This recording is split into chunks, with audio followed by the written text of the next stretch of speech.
Hello guys, நான் vs பேசுகிறேன். இன்றைக்கி நம்ம பார்க்க போகிற சீரிஸோட நேம் வந்து rising of the beast garden சொல்லக்கூடிய சீரிஸோடைய எபிசோட் 6 தான் நீங்கள் நம்ம பார்க்க போகிறோம். அதனால் நீங்கள் நம்ம சேனலுக்கு புதுசாக இருந்தீங்கன்னா உங்களால் முடிஞ்ச சப்போர்ட்டை கொடுங்க. ஸோ தொடர்ச்சியாக பாருங்கள். இதுக்கு முன்னாடி போட்ட எபிசோட் பார்க்காதவங்க போய் பார்த்துட்டு வந்து அதுக்கப்புறம் இந்த எபிசோட பாருங்கள். அப்போ தான் கண்டினியூவாக கதை புரியும். சரிங்க, நம்ம இதோட கதைக்குள்ள போகலாமா?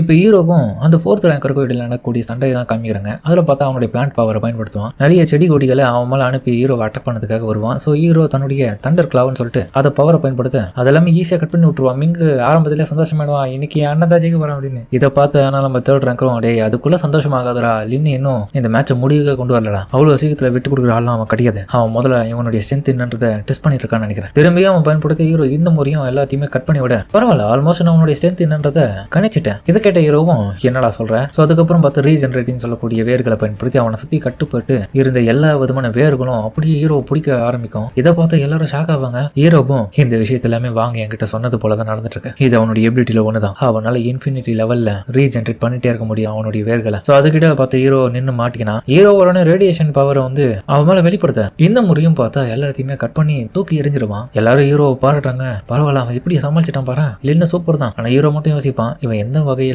ஒரு பிளான்ட் பீஸ்ட் சோல வச்சிட்டு இருக்கான்னு எனக்கு தெரியல. ஹீரோ கணிச்சிட்டு இருக்கும் போதே பார்த்தா அவன் ஒரு பக்கம் இவன் என்ன என்னுடைய ஸ்ட்ராட்டஜில முன்கூட்டி தெரிஞ்சு வச்சு அதுக்கெல்லாம் ப்ரிப்பேர் பண்ணி அட்டாக் பண்ற மாதிரி பண்ணிட்டு இருக்கான். நான் அடுத்த கட்டமா என்ன பண்ண போறான்றது இவனுக்கு தெரியுமா? விட மாட்டேன், இன்னைக்கு எல்லாரும் முன்னாடியும் நான் தான் செலிபிரிட்டியா இருக்கணும், அதனால இவனை கொல்லுன்னு அடுத்த செகண்டே நான் தான் இங்க புது ஸ்டாரா இருப்பேன், சாம்பியனா இருப்பேன். ஹீரோ இதெல்லாம் கேட்டுட்டு சரிப்பா, நீ மனசுல என்னமோ ஆழமா யோசிச்சுட்டு இருக்க, என்ன அழிக்க போறேன்னு தெரியுது. ஸோ எந்த ஒரு ட்ரிக்கா இருந்தாலும் அதை நீ என்கிட்ட காமி, நீயே கேட்கும் போது அதை நான் பண்ணாம இருப்பேனா அப்படின்னு ஒரே பெரிய அட்டாக் பண்ண. இதை பார்த்து நம்ம 3rd ரேங்கரும் அவனுடைய அட்டாக் என்னதான் ஓரளவுக்கு முன்கூட்டியே கணிக்கிற மாதிரி இருந்தாலும் கண்டிப்பா நம்மளுடைய லின்னு வந்து எந்த ஒரு வகையிலையும் கேர்லெஸ்ஸா இருக்க கூடாதுங்க. ஏன்னா அவனுடைய பவர் பிளான்ட். என்ன சொல்றீங்க, அப்போ கொஞ்சம் மிஸ் பண்ணாலும் லின்னு தோத்துருவான்றீங்களான்னு சொல்லிட்டு மின்னு கேட்கறான். ஆமா, அந்த 4th ரேங்கர் லீயோடைய பவர் அப்படிதான். லின்னுடைய சிச்சுவேஷன் ரொம்ப மோசமாயிட்டு இருக்கு. அவன் எவ்வளவு இந்த மேட்ச் முடிக்காம ரொம்ப நேரத்துக்கு இழுத்துன்னு போறானோ, ஸோ அவனுடைய பவரை வச்சு அவன் கொஞ்சம் கொஞ்சமா ஹீரோவை அனலைஸ் பண்ணி அட்டாக் பண்ண போறான். எந்த மாதிரியான பவர்ஸ் எல்லாம் பயன்படுத்த போறான்னு சொல்லிட்டு உன பக்கம் மின்னு ஆர்வமா அவன்கிட்ட கேட்டுட்டு இருக்க. ஆனா வாங்க உன பக்கம் யோசிச்சுட்டு இருப்பான். கமாண்ட் லின்னு உன்னால முடியும், அதிகமா பிட்டு கட்டிருக்கோண்டா, பத்தத்துக்கு அவனுடைய முக்கியமான ஒரு டெக்னிக் இருக்கு, அதுதான் வெயின் கில்லர் மூவ். அதுல நீ மாட்டிக்கினா உன் உயிரியே எடுத்துருவாங்க. அதனால முடிஞ்சளவுக்கு உன்னுடைய ரேடியேஷன் பவர்ஸை எல்லா திசைகளுக்கும் பரப்பி அதை மொத்தமா தடுக்கப்பார். ஹீரோ ஒன்று பக்கம் அது எல்லாத்தையுமே அவன் சொன்னதன் பேர்லயே இப்போ அதை செயல்படுத்திட்டு இருக்கான். ஒரு கட்டத்துல ஹீரோ எல்லாத்தையும் அழிச்சுட்டு நினைச்சிட்டு இருக்கும் போது திடீர்னு பார்த்தா இன்னொரு வெயின் வந்து அவனை அட்டாக் பண்ண வரும். ஸோ ஹீரோவை பார்த்தா சைட்ல இருந்து அட்டாக் பண்ணிடாத. ஹீரோ அதுக்கப்புறம் எதிர்பார்க்கவே மாட்டான். ஷாக்கான அடுத்த செகண்டே இன்னும் ஏகப்பட்ட வெயின்ஸ் வந்து அவன் உடம்புல தாக்க அட கொலை ரொம்ப அதிகமா இருக்கு. இன்னொரு பக்கம் அந்த ஆப்பனட்டும் என்ன தம்பி தோத்து போயிட்டு என்கிட்ட உயிருக்காக கெஞ்சி கேட்க ரெடி ஆயிட்டியா? ஹீரோ ஒன்று பக்கம் இந்த டிமோனிக் பிளான்டோடைய வேர்கள் எல்லாமே என் உடம்புல இருக்க எனர்ஜியை உறிஞ்செடுக்க ஆரம்பிக்குதுன்னு நினைக்கிறேன். கண்டிப்பா இது அவனுடைய செகண்ட் எபிலிட்டியா இருக்கணும். ஹீரோடா மொத்த சக்திகளையும் வந்து உறிஞ்சு பெருக உன்னை கொல்றனா இல்லையா பாரு. இதை கேட்ட ஹீரோவும் உங்ககிட்ட நான் கெஞ்சி கேட்கணுமா? அதுக்கு வாய்ப்பே இல்லை, நீலாம் அதுக்கு தகுதியானவனே கிடையாது. எவ்வளவு எனர்ஜி வேணாலும் எடுத்துக்கோ, ஆனா கண்டிப்பா உன்னால ஜெயிக்கவே முடியாது கடைசி வரைக்கும் அப்படின்னு ஹீரோ தன்னுடைய நகங்களை பயன்படுத்தி அந்த வேர்களை விட்ட அப்படியே ரொம்ப கிட்ட க்ளோஸ் அப்ல போக ஆரம்பிப்பான். அவங்ககிட்ட இவன் ரொம்ப க்ளோஸ் அப்ல வரான், சாக்கிறதுக்குனே வரானா. ஹீரோ ரொம்ப க்ளோஸ் அப்ல வந்த உடனே தன்னுடைய ரேடியேஷன் பவர் அவன் கிட்ட இருந்து அட்டாக் பண்ண ரெடியா இருப்பான். இதை உணர் பக்கம் ஆப்னு பார்த்துட்டு இந்த நியூக்ளியர் எனர்ஜினாலதான் நம்ம 4 ஆன் காங்கு நண்பனால தடுக்க முடியலன்னு நினைக்கிறேன். ஸோ கண்டிப்பா இதை என்னால தடுக்கணும்னா நான் வேற விதத்துல யோசிக்கணும். இதை புரிஞ்சுக்கின்னு அவன் வந்து உடனே வந்து அதை தடுக்கணுன்றதுக்காக அவனுடைய வேர்களை பயன்படுத்தி ஒரு சூழல் மாதிரியான கவசத்தை உருவாக்குறான். இதெல்லாம் தடுத்து நிறுத்த முடியாதுன்னு சொல்லிட்டு ஹீரோ உன பக்கம் வேணும்னு அட்டாக் பண்ண. ஸோ அந்த பவர்னால ஏற்படக்கூடிய அந்த நியூக்ளியர் எமிஷன் ரொம்ப அதிகமா இருக்கும். ஸோ நல்ல வேலையா அந்த நியூக்ளியர் எமிஷனால வெளிப்படுத்தக்கூடிய ரேடியேஷன் எல்லாமே வந்து அங்க இருக்கிற பேரியர்னால தடுக்கப்பட்டு வெறும் காத்து மட்டுமே அந்த ஃபோர்ஸ் மட்டும் வெளியே போகுது. ஸோ அதை மட்டுமே தாங்கக்கூடிய நம்ம ஸ்டூடெண்ட்ஸ் எல்லாரும் பதறாங்க. என்னடா இது, நல்ல வேலை பேரியர் வச்சு நம்ம பழச்சோம், இப்படியே போச்சு நம்மளால தாக்க பிடிக்க முடியாதுப்பா. அவன் அவ்வளோ பவரா அதை ஃபோர்ஸ்ஃபுல்லா பயன்படுத்தி இருக்கான். ஹீரோ பண்ண அட்டாக்கை வந்து அவன் தடுத்துருவான். பரவாயில்ல, என்னுடைய ஷீல்டை பயன்படுத்தி இவனுடைய அட்டாக்கை தடுத்தாலும் இவங்கிட்ட இந்த அளவுக்கு எனர்ஜி இருக்கும் நான் கொஞ்சம் கூட எதிர்பார்க்கல. இதுதான் அவனுடைய எனர்ஜியா இல்ல இதுக்கப்புறம் இருக்கா? என்னுடைய ஸ்ட்ராங்கஸ்டான கில்லர் மூவியை இவன் பிளாக் பண்ணிட்டான். பிசிக்கல் அட்டாக் இவன் மேல பெருசா ஒர்க் ஆக மாட்டேங்குது. பட் இருந்தாலும் எனக்கு இப்போ நிறைய அட்வான்டேஜ் இருக்க தான் செய்யுது. இதே நிலைமையில நீடிச்சதுன்னா அவனுடைய எனர்ஜி இல்லாம அவன் என்கிட்ட தோத்து போயிட்டான். அதுக்கப்புறம் எனக்கு தான் ஜெயிக்கிறதுக்கான வாய்ப்பு அதிகமா இருக்கும். ஹீரோ இதெல்லாம் பார்த்துட்டு பரவாயில்ல, நீ ரொம்ப லக்கான ஆளா தான் இருக்க, என்ன மனசுக்குள்ளேயே ஜெயிச்சிருவோன்ற ஒரு நினைப்புல இருக்கியா? இப்படியா போச்சுன்னா என்கிட்ட இருக்கிற எல்லா சக்திகளையும் பயன்படுத்த வச்சு என்ன டயர்ட் ஆக்கி கொள்ளுங்களான்னு என்னடா பேசுறேன்? அப்போ உங்ககிட்ட கணக்கில் அடங்காத அளவுக்கு சக்திகள் இருக்கா? இவன் சொல்றதும் ஒரு வகையில் உண்மையா தான் தெரியுது. ஏன்னா இவன் பண்ண அந்த நியூக்ளியர் அட்டாக்க என்னோட ஷீல்டை வச்சு தடுத்தாலும் இவன் பயன்படுத்துறது ரொம்ப அதிகமா இருக்கு. ஸோ இவன் சொல்றதை பார்த்தா இன்னும் இவனுக்குள்ள அதிகமா இருக்குமோ? உண்மையா சொன்னா என்கிட்ட எனர்ஜி ஸ்டோரேஜ் பண்ணி வைக்கக்கூடிய கிறிஸ்டல்ஸ் எல்லாம் இருக்கு. ஸோ அது மூலியமா கூட நான் சக்திகளை பயன்படுத்தி இப்போ நான் உன்னை தோக்கடிக்க தான் போறேன். வருத்தமான விஷயம் என்னடா, அதை பயன்படுத்தாமையே தோக்கடிக்கலாம்னு நினைச்சேன், பட் இருந்தாலும் பயன்படுத்த வச்சுட்டேன், எனக்கு வேற வழி இல்ல அப்படின்னு ஹீரோ தான் கிட்ட இருக்கிற ஒட்டுமொத்த பவர் வெளியெடுப்பான். அந்த கிறிஸ்டல் ஸ்கூல்ல இருந்து நீ நரகத்துக்கு தாண்டா போற. என்னது நரகமா? என்னடா அது பவர்னு சொல்லிட்டு வாய பொழுது பார்க்க திரும்பியும் தடுக்கணும் அப்படின்னு சொல்லிட்டு அவன் உடனே வந்து ஷீல்ட பயன்படுத்தி தடுப்பான். ஆனா இந்த முறை அந்த ஷீல்டையும் உடச்சு அவனுடைய உடம்பையும் அந்த நியூக்ளியர் பவர் தாக்குது. இதை பார்த்து நண்பர்கள் 3 பேரும் ஷாக்கா வராங்க. அவன் என்ன அவனுடைய ஷீல்டையே தடுத்துட்டான், அது இது வரைக்கும் ரொம்ப ஸ்ட்ராங்கானதாச்சே. பார்த்தாலும் நம்ம ஹீரோ அடிச்சு அடியில அவன் ரொம்ப தூரத்துல செவுத்துல மோதி விழ கண்டிப்பா இதுல ஜெயிக்க போறது நம்ம ஹீரோ தான்றது எல்லாருக்குமே தெரிஞ்சாச்சு. ஏன்னா எல்லாருமே கொஸ்டின் பண்ணிட்டு இருக்காங்க, என்னப்பா இப்ப அவனை தோக்கடிச்சது, அவன் 4th ரேங்கர்ப்பா, அவன் இது வரைக்கும் தோத்ததே கிடையாது, உண்மையை சொல்ல பண்ண அவன் தோக்கடிச்சான். இப்போ இதை பார்த்து நம்ம 3rd ரேங்கருக்கு ஒரே சந்தோஷம். நினைச்சதை விட இந்த பையன் அசத்துறான், கண்டிப்பா இதுக்கப்புறமும் எல்லாரையும் போட்டு அடி பண்றதுல எந்த விதமான சந்தேகமும் இல்லை. அப்புறம் ஹீரோவை பார்த்தா அவன் இந்த இடத்துல பெரிய ஒரு ரேங்கிங்ல இருந்தவனை தோக்கடிச்சதால அவனுடைய ரேங்கிங் 18ல இருந்து இப்போ தோக்கடிச்சவனுடைய 4வது ரேங்கிங் பொசிஷனுக்கே வந்துட்டான். இதுதான் இந்த கேம் முடிவு. இதை பார்த்து நம்ம மிங்கு சாக போட்டு நசிக்க எடுக்கிறா, டே லின்னாடா 4th பிளேஸ், என்னால நம்பவே முடியலடா, இது கேட்கவே நல்லா இருக்குடா, நல்ல வேலை பெட்டில் ஜெயிச்சிட்ட சொதப்பலன்னு சொல்லிட்டு வாங்க சொல்ல. இந்த விஷயத்தெல்லாம் பார்த்தா நம்ம ஃபர்ஸ்ட் ரேங்கர் வந்து ஹீரோவை பார்த்து கடுப்பிட்டு இருக்கான். இன்னொரு பக்கம் பார்த்தா கீழே தோத்து போன அந்த 4th ரேங்கரை பார்த்து நம்ம ஹீரோவும், என்ன ஃபர்ஸ்ட் ரேங்கர் உங்களுக்கான கிஃப்ட் நான் இப்போ கொடுத்துருக்கேன், பாத்தீங்களா இல்லையா? அதாவது உங்க ஆள்ல ஒருத்தனை தான் போட்டு அடிச்சிருக்கேன், அவனே உங்களுக்கு கிஃப்ட் அமைச்சிருக்கேன். ஸோ அடுத்தது நீங்க தான் கவலைப்படுறீங்க, நீ என்ன வேணா சொல்லிக்கோ, இதுக்கெல்லாம் பதிலடி நான் சேர்த்து கண்டிப்பா அந்த மேட்ச்ல கொடுப்பேன். இதை கேட்ட ஹீரோவும், செம்பாய் நீங்க ஒரு விஷயத்த தப்பா புரிஞ்சுட்டு இருக்கீங்க, கெட்டது பண்ணா எப்பவுமே கெட்டது தான் விளையும், அதுக்கேற்ற மாதிரி உங்களுடைய தோல்வி அந்த மேட்ச்ல முடிவாக்கப்படும். என்னுடைய ரூம்மேட்டா இருந்தவங்க எல்லாரையும் நீங்க தோக்கடிச்சிருக்கீங்க, அவங்களுடைய நிலைமையை மோசமாகிறது மட்டும் இல்லாம இதுக்கெல்லாம் நீங்க ஒரு மறைமுகமான முறையில தொடர்புல இருக்கீங்க. ஸோ எப்படி உங்களை அப்படியே விட முடியும் அப்படின்னு நம்ம மிங்குக்காகவும் சோலாங்காகவும் அவங்க பேசிட்டு இருக்கான். எங்க பேரு நீ எல்லாத்தையும் தப்பா புரிஞ்சிட்டு இருக்கடா, மறைமுகமான எந்த விதமான ரீசனும் கிடையாது, எங்களுக்கு என்ன வேலை கொடுத்துருக்காங்கன்னு நான் அதை மட்டும் தான் பார்த்தேன், மற்றபடி எனக்கு வேணும்னு அவங்கள தாக்கணுன்றது எந்த விதமான ஆசையும் கிடையாது. உன் ரூம்மேட்ஸ் டார்கெட் ஆக்க பண்ணதுக்கான ரீசனு அவங்க வாய் தான், கொஞ்சமாச்சும் வாயை வச்சு கம்முன்னு இருந்தா பரவாயில்ல. ஸோ தேவையில்லாம எங்களுடைய ஆளுங்க கிட்ட வாய் ஓவரா பேசினா சும்மா விடுவானுங்களா, அதுலதான் சிக்கி சின்ன மண்டம் ஆயிட்டானுங்க. ஸோ இதுல ஏன் தப்பு கிடையாது, உன்னுடைய ரூம்மேட்ஸ் மேலதான் அதெல்லாம் தப்பு. சரி நீ ஏன் மேல கோவப்படுறது எனக்கு நல்லாவே தெரியுது, ஆனா இது என்டையர் ஆர்கனைசேஷனையும் பாதிக்கும்ன்றது மறந்துடாத. நான் வேணும்னா உன்னுடைய ரூம்மேட்ஸ் கிட்ட போயிட்டு மன்னிப்பு கேட்டா, ஆனா அந்த வர மேட்ச்ல மட்டும் உன்கிட்ட நான் தோக்காம உன்னை தோக்கடிக்கிறேன், இல்லைன்னா இன்னொரு ஆஃபர் கொடுக்கிட்டா, நான் அவனுக்கிட்ட மன்னிப்பு கேட்ட உடனே நீ என்ன பண்ணு, என்னுடைய ஆர்கனைசேஷன்ல வந்து ஜாயின் பண்ணிடு, அப்புறம் உன் நண்பனா இருக்கிறனால அந்த சோலாங்க அப்புறமேங்க இவங்க எல்லாரையும் கூட்டு வந்து ஜாயின் பண்ணிடு, ஏன்னா அப்பதான் உங்களால இதுக்கப்புறமா நிம்மதியா இருக்க முடியும். என் ஆர்கனைசேஷன்ல எல்லா விதமான பொறுப்பு தேவையான வசதிகள் சொல்லக்கூடிய வேலைகளை பண்ணீங்கன்னா எல்லாமே சிறப்பா உங்களுக்கு போகுங்க. நம்ம நண்பர்கள் இல்ல, எந்த பிரச்சனையும் இல்ல. இன்னொரு பக்கம் இதை கேட்ட எல்லாரும் ஷாக் ஆகுறாங்க, அவன் இன்னும் சூப்பரான ஆஃபர் கொடுத்துட்டு இருக்கான் நம்ம லின்னுக்கு, அப்போ கண்டிப்பா இதை ஏத்துக்கணும் தானே, அவன் எந்த ஒரு வகையிலையும் தட்டி கடிக்க மாட்டான்னு நினைக்கிறேன், ஏன்னா அவர் ரொம்ப பவர்ஃபுல்லான ஆளு, ஃபர்ஸ்ட் ரேங்கர் வேற. கண்டிப்பா இவனால தோக்கடிக்கலாம் முடியாது. ஸோ கொடுக்குற ஆஃபர் ஏத்துக்கணும், அவர் கூட போறது தான் இவனுக்கு நல்லது. இதை கேட்ட ஹீரோவும், எப்ப நீ 3rd ரேங்கரை தோக்கடிச்சியோ அப்பவே உன்னை பத்தி நான் அந்த மேட்ச்ல தெரிஞ்சுக்கினேன். ஸோ உன் கூட நண்பனா இருந்தானா எனக்கு எந்த மாதிரியான நிலைமைகள்லாம் வரும்ன்றது எனக்கு நல்லா தெரியும். ஸோ நிறைய கண்டிஷன்ஸ் போடுற வகையில என்ன ஒரு அடிமையா நீங்க நடத்தலாம்னு பாக்குறியா?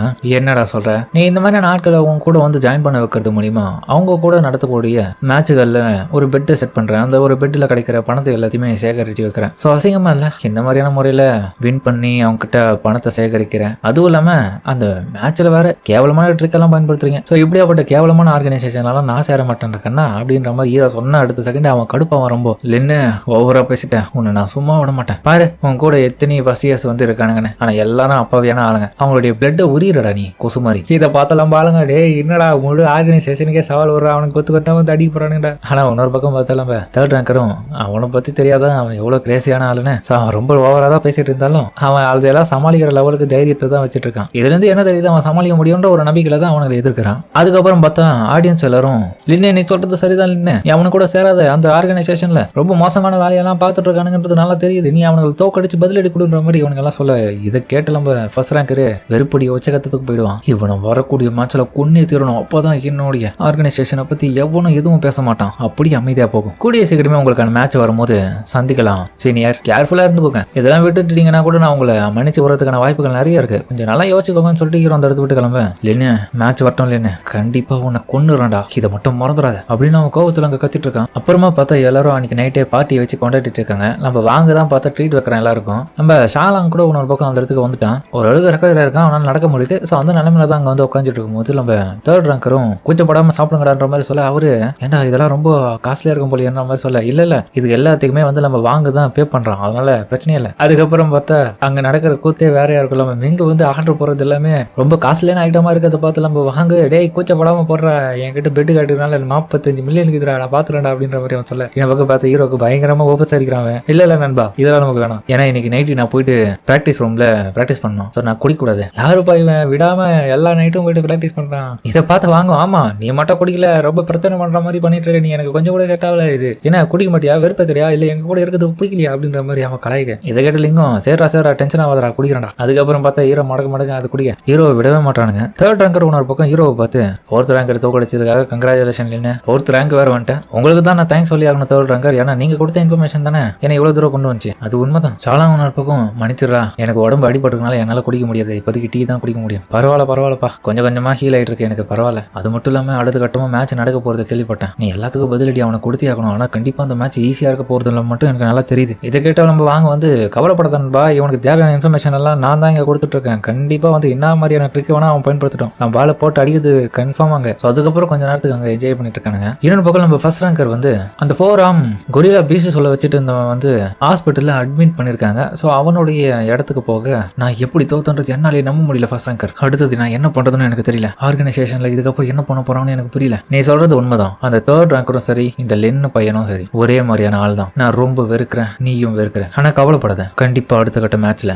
நான் உன்னை பாத்துக்கிறேன். இப்போதைக்கு உனக்கு ஒரு ஹீலிங் லிக்விட் எடுத்து வந்திருக்கேன், இது ஸ்பெஷலானது, உன்னுடைய எல்லா விதமான காயத்தையும் சீக்கிரமா குணப்படுத்தி உனக்கு பவர்ஸையும் குயிக்கா கொடுத்துரும். ஆனா இது ரொம்ப எக்ஸ்பென்சிவ் மாதிரி தெரியுது, எனக்காக பண்றீங்க? ஆமா உனக்கு அடிபட்டிருக்கு, ஸோ இந்த நிலைமையில ஆர்கனைசேஷன்ல நீ வர இருக்கிறதுனால கண்டிப்பா நான் தானே உனக்கு எல்லாத்தையும் பாத்துக்கணும், ஏன்னா அடுத்த கட்டமான காம்படிஷன்ஸ் இன்னும் நிறைய வரதுக்கான வாய்ப்பு இருக்கு. ஸோ அதுக்கு எல்லாத்துக்கும் நீ சீக்கிரமா ரெடி ஆகணும், அதனாலதான் இப்பயே நான் உனக்கு இதை கொடுக்குறேன், நல்லா ரெஸ்ட் எடு, நான் போயிட்டு வரேன்னு சொல்லிட்டு அவன் கிளம்ப. ரொம்ப நன்றி, ரொம்ப நல்லவனா இருக்கானேன்னு சொல்லிட்டு உன்னொரு பக்கம் வந்து இவன் உள்ளுக்குள்ள சொல்லிட்டு இருக்கான். அவன் வெளியே வந்த பிறகுதான் தெரியுது அவன் சுயரூபம் இந்த 2 யூஸ்லெஸ்ஸான குப்பைகளும் கேவலமா அவன் கிட்ட தோத்து என் மானத்தை வாங்கிடுச்சுங்க, கண்டிப்பா அதுக்கெல்லாம் சேர்த்து நான் பதிலடி கொடுத்து தான் ஆகணும். ஸோ அப்புறம் பார்த்தா அவன் அந்த இடத்துல இருந்து கிளம்பி வேற ஒரு ரூமுக்கு போனா, அங்க இருக்க ஒரு வர சொல்றாரு உள்ள. அங்க பார்த்தா இவனுடைய அங்கிள் தான். அவர் அங்கிளும் இங்க பாரு ஷாங்கு, நீ எந்த இடத்துல தப்பு பண்றது உனக்கு தெரியுமா இங்க, ஏன்னா நீ ரொம்ப அரகண்டா நடந்துக்கிறதுனால நீ அங்கதான் தப்பு பண்ற, ஒருத்தன் எப்படி நடந்துக்கணும்ன்றது உனக்கு நல்லாவே தெரிய மாட்டேங்குது, ஒரு முட்டாள் மாதிரி பண்ணிட்டு இருக்காங்க போயிட்டு. நீ என்னதான் வெளி தோற்றத்துல உன்னுடைய பிசி சோல் வகையில நீ ஸ்ட்ராங்கா இருந்தாலும் இந்த மாதிரியான விஷயங்களை நீ கோட்டை விட்டினா கண்டிப்பா நீ வீக்கு தான். ஸோ எந்த இடத்துல எப்படி நடந்துக்கொன்றது உனக்கு தெரியவே மாட்டேங்குது, உனக்கு தேவையான எல்லாத்தையும் நாங்க உதவி பண்ணிருக்கோம் கொடுத்துருக்கோம், ஸோ நீ தான் அதை உருவாக்கணும், நீ அந்த டாப் லிஸ்ட்ல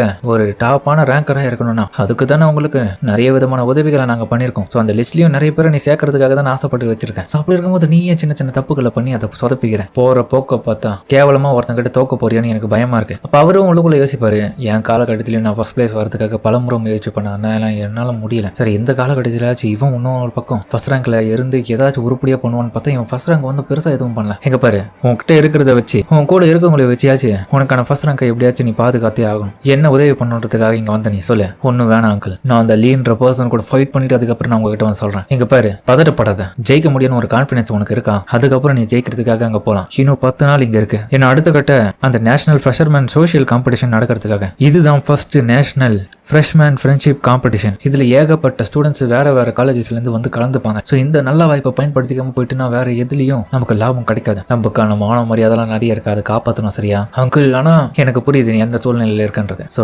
பொறுமையா எல்லாத்தையும் முடிவிடு, முதல்ல போயிட்டு நீ ரெஸ்ட் எடு, நல்லா பிராக்டிஸ் பண்ண சரிங்க அங்கிள். அதுக்கப்புறம் மத்த நம்ம ஷோவுடைய ஃப்ரெண்டு வந்து ஷோ நீ சொன்னது எல்லாமே உண்மைதான்ப்பா, உன் நண்பன் அங்க ஈஸியா அங்க ஜெயிச்சிடா நீ சொன்ன மாதிரி, நினைச்சேன் ஆனாச்சு தோக்கறதாச்சு, சரி இதெல்லாம் நடந்துட்டு இருக்கே, உன்னோட பக்கம் நீ பிராக்டிஸ் மட்டுமே பண்ணிருக்க, பிளான் எதனா வச்சிருக்கே இல்லையா, நீ சொல்றது உண்மைதான், அடுத்த கட்டமா நேஷனல் ஃப்ரெண்ட்ஷிப் காம்படிஷன் நடக்க போகுது, ஒன்லி 12 பிளேயர்ஸ் தான் இருக்காங்க, சப்ஸ்டிடியூட்ஸ் வேற இதுல வேணும், கண்டிப்பா டாப் 10ல இருக்கவங்க யாராச்சும் நமக்கு கிடைச்சா நமக்கு பெரிய உதவியா இருக்கும். நீ சொல்றது உண்மைதான், பட் இருந்தாலும் நீ பவர்ஃபுல்லா இருக்க, ஆனா அந்த டாப் 10ல நீ யாரை எதிர்பார்க்கற, அது யாரு வேணா சொல்லலாம், ஆனா லின்னு கூட சண்டை போட்ட எல்லாருமே வந்து நான் பழி வாங்கி தீரணும்னு யோசிக்கிறவன் ஒரு பக்கம். ஓஹோ நல்லா தெரியுது எதுக்கு பண்ண போறேன், ஒரு ரிலீஸனும் இல்ல கம்முனு, நீ உண்மையிலே அவனை ப்ரொடெக்ட் பண்றதுல ரொம்ப கவலையா இருக்கான்னு மட்டும் தெரியுது. அப்புறம் நம்ம ஹீரோவை காமிக்க அவன் பார்த்தா அந்த சிட்டியை சுத்தி பார்க்கறதுக்காக வந்திருக்கான். அந்த இடத்துல ரொம்ப சிட்டி பெருசா இருக்கிறது மட்டும் இல்லாம அவன் அந்த பீச் சொல்லோடைய கிறிஸ்டல்ஸ் வாங்கக்கூடிய ஷாப்பே பார்க்க அது ரொம்ப பெருசா இருக்கு, இடம்லாம் பார்க்க ரொம்ப அட்வான்ஸ்டா, எந்த விதமான குறையும் இல்லாம எல்லாத்துக்கும் வசதிகள் பண்ணி வச்சிருக்காங்கடா. நீ சொல்றது உண்மைதான் சொல்லி டிராகன் சிஸ்டம் கிட்ட ஹீரோ சொல்லிட்டு கிளம்ப. அப்பன்னு பார்த்தா ஒரு மால்குள்ள நுழைய அப்போ ஒரு ஸ்டாஃபும், ஹலோ சார் உங்களுக்கு என்ன வேணும், எந்த உதவி அந்த அளவுக்கு கேளுங்க நான் பண்றேன், அட கடவுளை நீங்க பார்க்க ரொம்ப எங்க இருக்கீங்க, அதனால இந்த இடத்துல நீங்க பெரிய ஆர்டர்லாம் கொடுத்து வாங்க முடியாது எதுவும் அப்படின்னு ஹீரோவை பார்த்து மனசுக்குள்ள அவங்க யோசிக்க. ஹீரோவும் ஏங்க நான் ஜஸ்ட் இங்க ஸ்டோரேஜ் பேக்ஸை வாங்கிறதுக்கு வந்தேன், ஸ்டோரேஜ் பேக்ஸா வாங்க வாங்க நான் உங்களுக்கு காமிக்கிறேன் அப்படின்னு சொல்லிட்டு அவங்க ஹீரோ ஆர்வமா கூட்டு வரேன், ஏன்னா எல்லாமே நல்ல வசதியான ஆளுங்க தான் அதெல்லாம் வந்து வந்து வாங்குவாங்கன்றதுனால போய் இவன் பணக்காரன் நினைச்சுக்கிறாங்க. அதுக்கப்புறம் ஹீரோ ஸ்டோரேஜ் கிறிஸ்டல் வாங்க